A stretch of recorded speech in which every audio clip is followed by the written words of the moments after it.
Hello મિત્રો, તમારું સ્વાગત છે આપણી ચેનલમાં। આજે આપણે ધોરણ 7ના ભાવિક સ્વાધ્યાયપત્રનો વિભાગ ડી, જે અતિ મહત્વપૂર્ણ છે તમારા માટે, એનું આપણે આજે સોલ્યુશન કરશું। તો ફટાફટ વિડીયોને લાઇક કરી દો અને શેર કરી દો। એમાં પહેલું છે સાદુરૂપ આપો। એમાં પહેલું દાખલો 1.5 પ્લસ 2.1 તૃતીયાંશ। હવે મિત્રો આમાં શું થશે?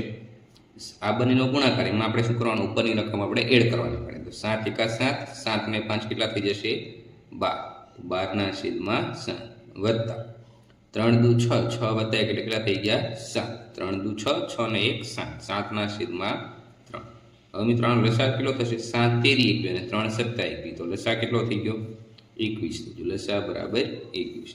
હવે 12/7, અહીંયા 21 લાવવા માટે 7 ને 3 વડે ગુણવા પડે, તો ઉપર આપણે કેટલા વડે ગુણશું? 3 વડે, વત્તા 7/3। અહીં 21 લાવવા માટે 3 ને 7 વડે ગુણવા પડે, તો ઉપર આપણે કેટલા વડે ગુણશું? 7 વડે। હવે શું થઈ જશે? 12 તેરી 36 છેદમાં 7 તેરી 21 વત્તા 7 7 49 અને છેદમાં શું થઈ જશે? 7 તેરી 21 થઈ જશે।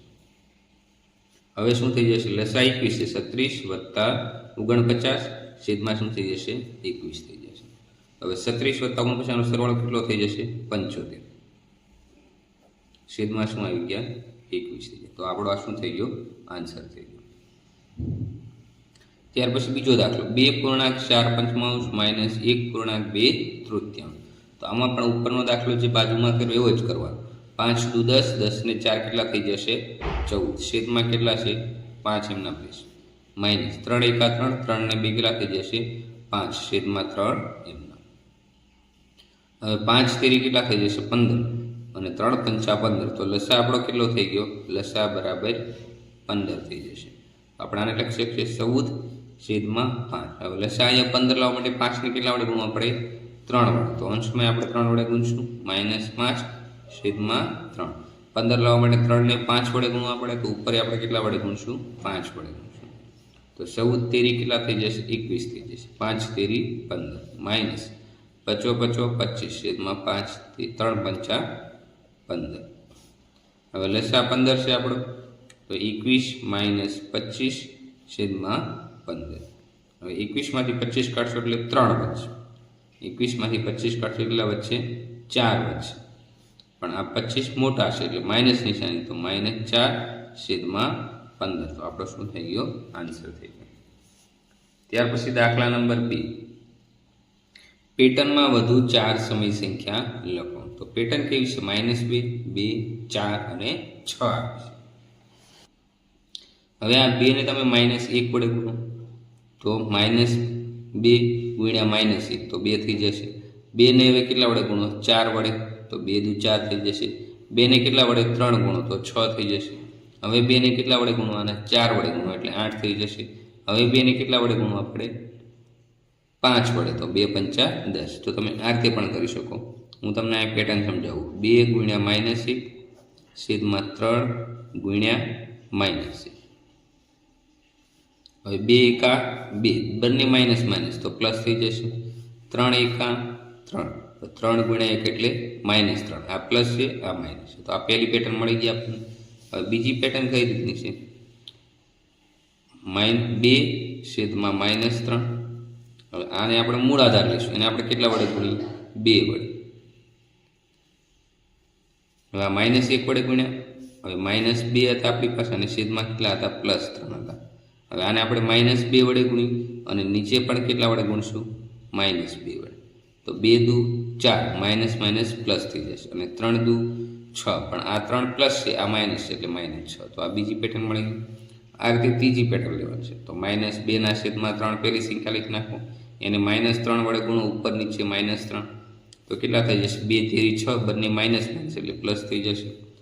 ત્યાર પછી શું થશે? આમાં 3 તેરી 9, માઇનસ પ્લસ માઇનસ માઇનસ એટલે -9 થઈ ગયા, આ ત્રીજી મળી ગઈ। હવે આપણે આગળ 4 સમસંખ્યા લેવાની, તો હવે -3 વડે ગુણ્યા, હવે કેટલા વડે ગુણશું? -4 વડે, તો -2 ના છેદમાં 3 લખીને હવે 4 વડે ગુણ્યા, -4 વડે, તો 2 ચોકું કેટલા થઈ જશે? 8, પણ આ માઇનસ માઇનસ છે એટલે +8 છેદમાં 3 ચોકું 12, પણ કેવા 12? -12 થઈ જશે। હવે 4 વડે ગુણ્યા, હવે કેટલા વડે ગુણવા પડશે આપણે એને? 5 વડે, પણ કેવા 5? -5 વડે ગુણ્યા, તો 2 પંચા કેટલા થઈ જશે?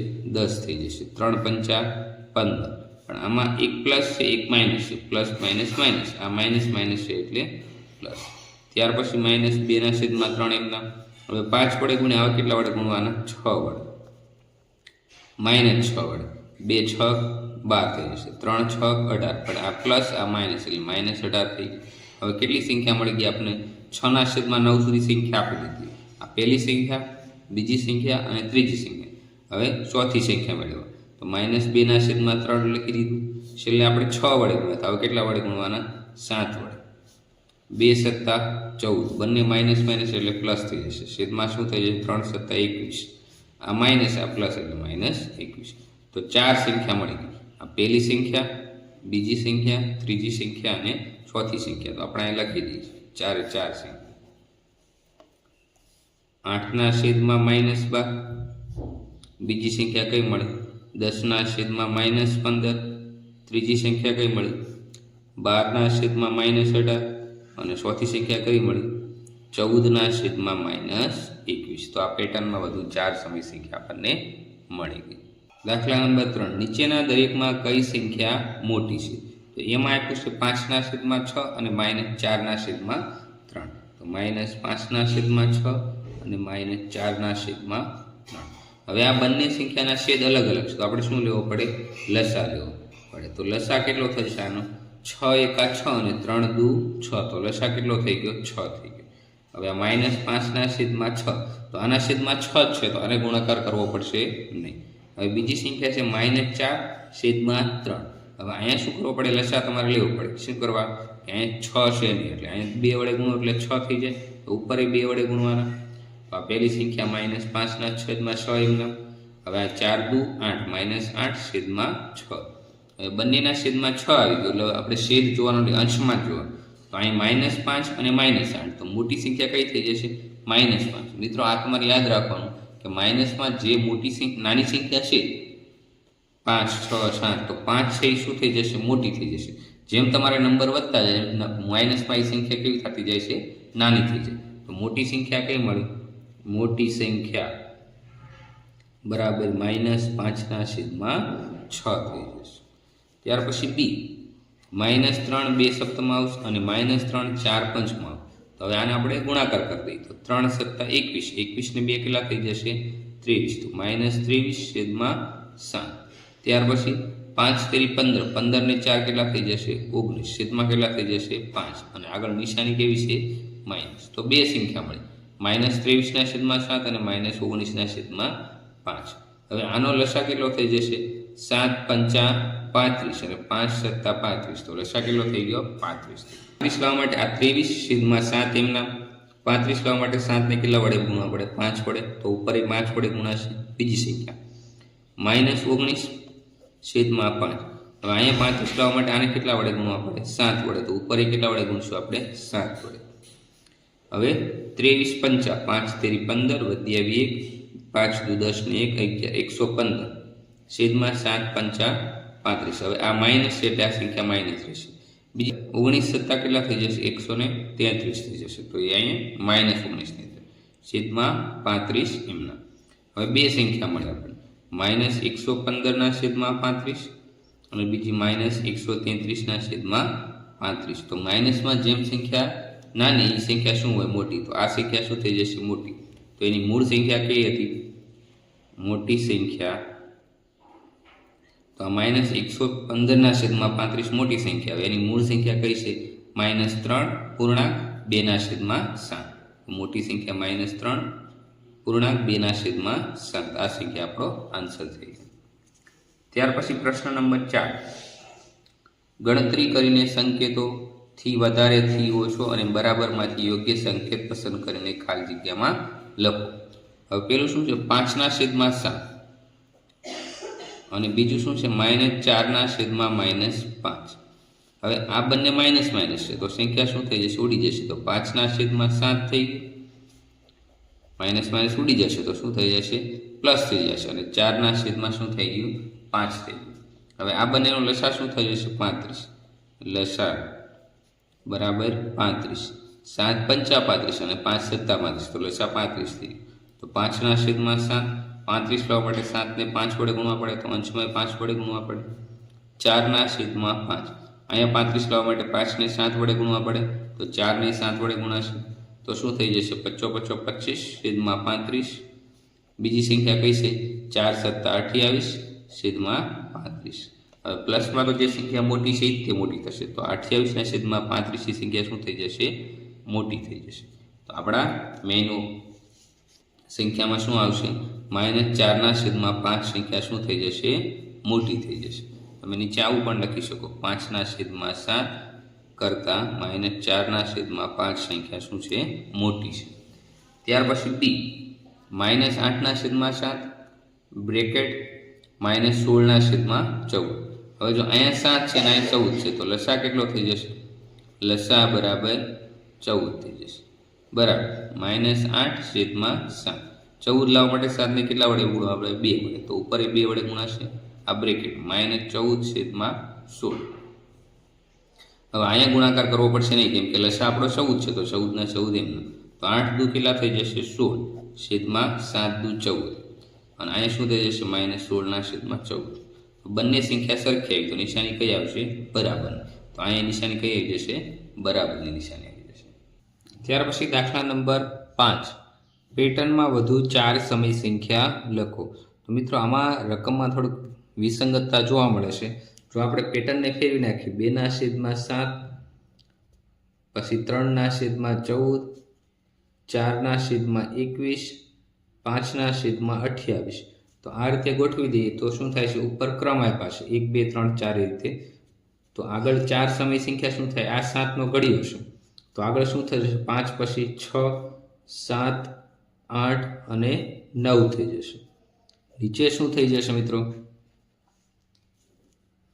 7 નો ઘડિયો, 7 દુ 14, 7 તેરી 21, 7 ચોક 28, 7 પંચા 35, 7 છ 42, 77 49, 7 અઠ્ઠા 56. આ રીતે પેટર્ન થાય છે. આના રકમમાં થોડીક મિસ્ટેક હોય એવું લાગે છે, તો આનું સોલ્યુશન આ પ્રમાણે થઈ શકે.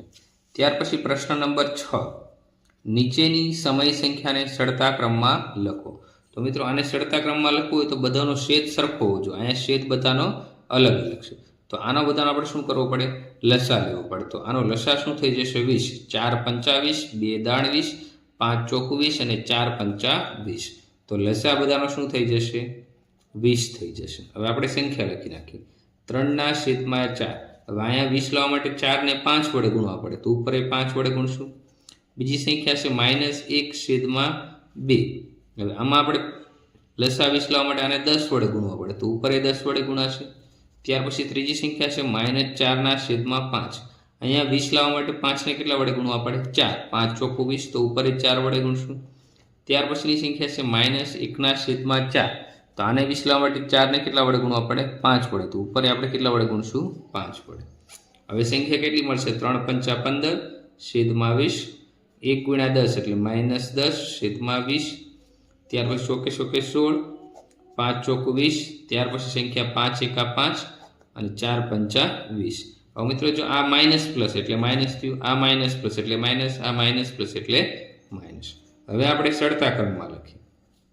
સડતા ક્રમમાં, તો સડતા ક્રમમાં પહેલાં શું આવે? સૌથી નાની સંખ્યા. હવે આ સંખ્યા તો પ્લસ જ છે એટલે આ સૌથી મોટી થઈ ગઈ. હવે છેદ સરખા છે એટલે આપણે નીચેની જ સંખ્યા જોવાની, -10, -16 અને -5. તો આમાં માઇનસમાં જેમ સંખ્યા મોટી હોય એ સંખ્યા નાની થાય, તો સૌથી નાની સંખ્યા કઈ થઈ જશે?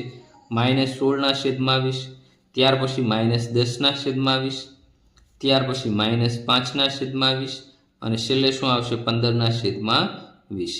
હવે આની મૂળ સંખ્યા આપણે લખવી પડશે. મૂળ સંખ્યા. હવે 16 ના છેદમાં 20, તો એની મૂળ સંખ્યા કઈ હતી? ત્રીજી, એટલે -4 ના છેદમાં 5. ત્યાર પછી -10 ના છેદમાં 20, તો -10 ના છેદમાં 20 ની મૂળ સંખ્યા 1/2, -1/2. ત્યાર પછી કઈ સંખ્યા આવશે? -5 ના છેદમાં 20, તો -5 ના છેદમાં 20 ની મૂળ સંખ્યા કઈ હતી? -1 ના છેદમાં 4. ત્યાર પછી 15 ના છેદમાં 20, તો એની મૂળ સંખ્યા કઈ હતી? 3/4. તો આ શું થઈ ગઈ? સડતા ક્રમમાં સંખ્યા થઈ ગઈ. તો સૌથી નાની, પછી એના કરતાં મોટી, પછી એના કરતાં મોટી. તો આ તે પણ તમે દર્શાવી શકો. ત્યાર પછી દાખલા નંબર 7, એક સમાંતર બાજુ ચતુષ્કોણ એબીસીડીમાં ડીએલ અને બીએમ અનુક્રમે બાજુઓ એબી અને એડી પરની ઊંચાઈઓ છે. ચતુષ્કોણ કયો થશે છે? એ બી સી ડી. તો એ બી અને સી ડી. હવે શું કીધું? ડીએલ અને બીએમ અનુક્રમે બાજુ એ બી અને એડી પરની ઊંચાઈઓ. તો એ બી પરની ઊંચાઈ કઈ છે? ડીએલ. તો આ ડી અને એમાંથી આપણે એક વેધ દોરી દઈએ. તો આ ડીએલ એ બી ઉપરનો થઈ ગયો. ત્યાર પછી બીએમ છે એ એડી ઉપર. તો બીમાંથી એક વેધ દોરવાનો અને એ ક્યાં જશે? એમ એડી ઉપર. તો એડી ઉપર. તો આને આપણે એમ નામ આપી દઈએ. જો સમાંતર બાજુ ચતુષ્કોણનું ક્ષેત્રફળ 1470 હોય, સેમી સ્ક્વેર હોય, એ બી બરાબર 35, તો એ થી લઈને બી સુધી ઊંચાઈ કેટલી છે? 35 સેમી. એડી બરાબર 49 હોય, તો બીએમ અને ડીએલ ની ઊંચાઈ લંબાઈ શોધ. એટલે કે આપણે આ બેની ઊંચાઈ શોધવાની છે. આપણે ભેદ ઊંચાઈ છે એ શોધવાની છે. તો આપણે લખશું સમાંતર બાજુ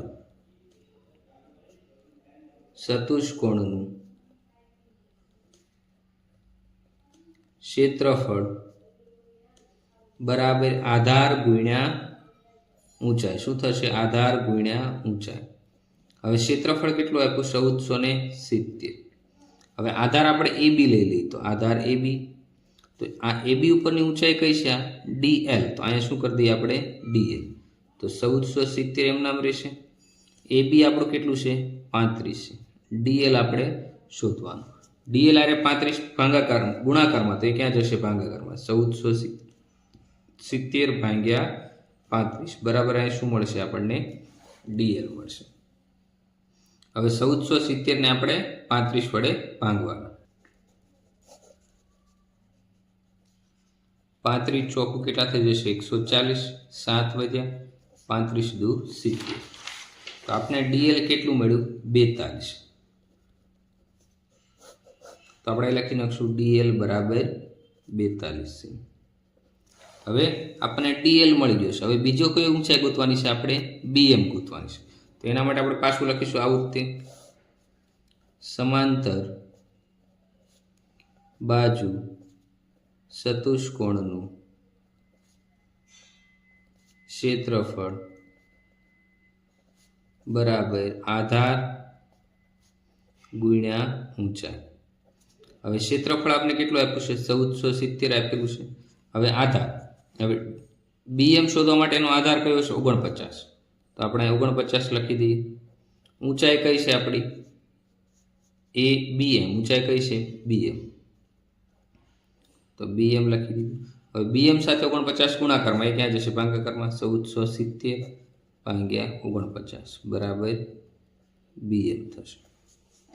હવે આપણે હમણાં જ કર્યું હતું કે 35 ગુણ્યા 42 કરો તો 1470 થાય. તો અહીંયા શું થશે? 7 49. હવે શું થઈ જશે? 7 પંચા 35, 7 છક 42. તો શું વધ્યું? 5 ગુણ્યા 6 બરાબર બીએમ. તો 5 6 કેટલું થઈ જશે? 30. તો બીએમ કેટલું મળ્યું આપણને? 30. તો બીએમ બરાબર 30 સેમી આપણે લખી દઈએ. ત્યાર પછી દાખલા નંબર 8. એક વર્તુળનો પરિઘ 31.4 સેમી છે, તો વર્તુળનું ક્ષેત્રફળ શોધો. પાઈની કિંમત 3.14 લ્યો. હવે આપણે લખશું વર્તુળનો પરિઘ. વર્તુળનો પરિઘ બરાબર શું થાય? 2πr. પરિઘ આપણે કેટલો આપ્યો છે? પરિઘ બરાબર 31.4. તો પરિઘની જગ્યાએ 31.4 લખી દઈએ. બગડો એમના. પાઈની કિંમત 3.14 અને આર આપણે શોધવાનો છે. હવે આર સાથે 3. આ બંને ગુણાકારમાં. એ ક્યાં જશે? ભાગાકારમાં. તો 31.4 ભાગ્યા શું થશે? 2 ગુણ્યા 3.14 બરાબર આર. હવે જો અહીંયા 31.4 ભાગ્યા 2/3.14 3.14. હવે આ 31.4 તો પોઈન્ટ પછી એક નંબર છે, તો પોઈન્ટ દૂર કરો. આપણે છેદમાં 10 મૂકી દઈશું. 2 ગુણ્યા 3.14 તો પોઈન્ટ પછી 2 નંબર, તો દૂર કરવા માટે આપણે છેદમાં કેટલા મૂકી દઈશું? 100 કરી દઈશું પોઈન્ટ દૂર કરવા. પોઈન્ટ પછી 2 આંકડા તો એક સાથે 2 શૂન્ય. પોઈન્ટ પછી એક આંકડો તો 1 શૂન્ય. હવે જે ઉડતું હોય આપણે ઉડાડી દઈશું. તો આ 0 0 ઉડી ગયું. અહીંયા શું થઈ જશે? 5 દુ 10. તો આ બગડો ઉડી ગયા. હવે જો 314 છેદમાં 314 એના છેદમાં ભાગ્યા 5 છે, તો છેદનો છેદ ક્યાં આવી જશે? અંશમાં. હવે આ 314 કટ થઈ ગયા, તો છેદનો છેદ અંશમાં આવી જાય. તો વધ્યું શું? 5. નીચે શું વધ્યું? 1. તો ત્રિજ્યા આપણને કેટલી મળી? 5 સેમી. 5 સેમી બરાબર ત્રિજ્યા. હવે આગળ શું કીધું છે? એનું ક્ષેત્રફળ શોધો. તો આપણે લખશું વર્તુળનું ક્ષેત્રફળ બરાબર પાય આર સ્ક્વેર. પાયની કિંમત આપણે 3.14 લેવાની કીધી છે. ત્રિજ્યા કેટલી છે? 5 સેમી આવી એટલે આર સ્ક્વેર છે એટલે 2 વાર આવશે. હવે અહીંથી પોઈન્ટ દૂર કરવા આપણે 314 છેદમાં કેટલા થઈ જશે? 100 ગુણ્યા 5 ગુણ્યા 5. હવે અહીંયા આપણે શું લખશું? 25 ચોકુ 100. 25 ચોકુ કેટલા થઈ જાય? 100 થઈ જાય. હવે 25 25 એટલે આ પાંચડા કટ થઈ ગયા. વધ્યું શું? 314 ભાગ્યા 4. તો એનો આપણે ભાગાકાર કરી દઈએ. ક્ષેત્રફળ આપને કેટલું મળશે? 78.5 સેમી સ્ક્વેર. તો આ વર્તુળનું ક્ષેત્રફળ. નમસ્કાર દોસ્તો, આવા જ વિડિયો જોવા ચેનલને સબસ્ક્રાઇબ કરો.